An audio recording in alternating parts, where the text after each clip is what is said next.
नमस्कार दोस्तों, मेरा नाम अजय सिंह है और मैं आप सभी का स्वागत करता हूँ अपने चैनल नीलम फूड्स में। और दोस्तों, जैसा कि आप देख रहे होंगे कि बरसात का सीज़न है और मैदा हम जैसे मंगाते हैं, तो मैंने कहा ये जानकारी भी देने लायक है कि अगर आप कभी भी बरसात में कुछ भी माल बाहर भेज रहे हैं अपना नूडल्स का या फिर मैदे को मंगा रहे हैं, तो हमेशा ही ध्यान रखिए कि गाड़ियों को हमेशा अच्छी तरह से पैक करके ही भेजना है। क्योंकि आज से लगभग जब 2-2.5 साल पहले की बात है और उस समय हमसे गलती हुई थी। हमने बरसात के समय में गाड़ी मंगाई थी और हम लोग पिकअप में माल मंगाते हैं। 35 कुंटल माल होता है, 70 बोरी। तो उस समय हुआ दोस्तों ये कि पूरा माल जो है हमारा भीग गया पानी में। इतना पानी बरसा कि गाड़ी को अनलोड करते करते भी जो है पूरी तरह से माल भीग गया। तो उस समय दोस्तों बहुत समस्याएं आई थी और हमें जो है कंटिन्यू 2 दिन हमने अपनी मशीनों को बंद नहीं किया था, उस मैदे को पूरा निकाला था।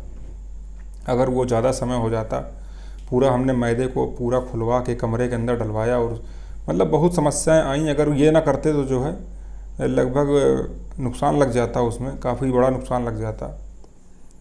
तो ये चीज़ दोस्तों, जो फूड लाइन की चीज़ें हैं ना, उनको थोड़ा सा आपको ध्यान देना है। कभी भी उसमें लापरवाही नहीं करनी किसी चीज़ की। अगर लापरवाही करेंगे तो उसका नुकसान आपको 100% उठाना पड़ जाएगा। और देखिए दोस्तों, इस तरह से हमारी बोरियां सिली जाती हैं। जो ये इस तरह से जो माल मैं आपको बताता हूँ कि ये कंजम्पशन का माल जिसे हम बोलते हैं कि ये होटल हैं, ठेलियाँ हैं, रोड कॉर्नर हैं, उन पे जाता है। और ये डायरेक्ट जो होलसेलर हैं वो ले जाते हैं। उसके बाद रिटेल पे भी जाता है, रिटेल काउंटर पे भी माल जाता है ये। लेकिन जो इसका मेन यूजेज़ है वो एक तरह से जो रोड कॉर्नर हैं, होटल्स हैं, वही यूज करते हैं ज़्यादा।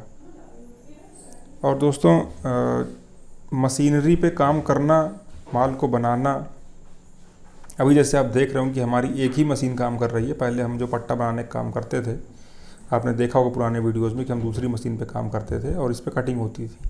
लेकिन अब वो मशीन काफ़ी डैमेज हो चुकी है और काफ़ी खर्च करने के बाद भी उसमें सुधार नहीं आया मशीन पे। तो उसको हमने एक तरह से अब उसकी जगह पे दूसरी मशीन हमारी आ रही है।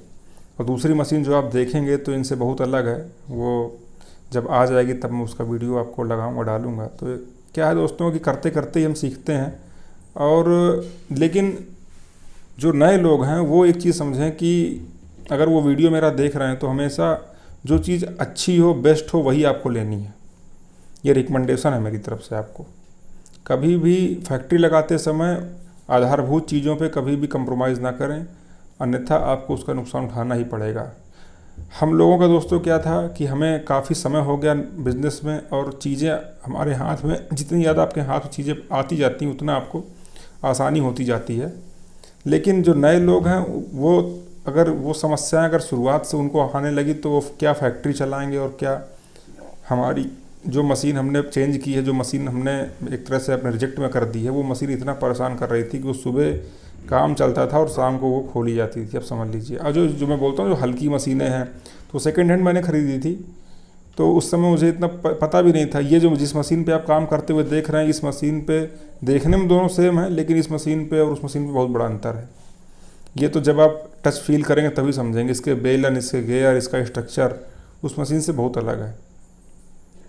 तो ये चीज़ें दोस्तों होती हैं। अगर आप अच्छी चीज़ें अपनी फैक्ट्री पे रखेंगे तो आपको काम ही करना है और उसमें अनावश्यक चीज़ों पे आपको ध्यान नहीं देना है। और अगर चीज़ें सही नहीं है तो आपको समस्या हो सकती है।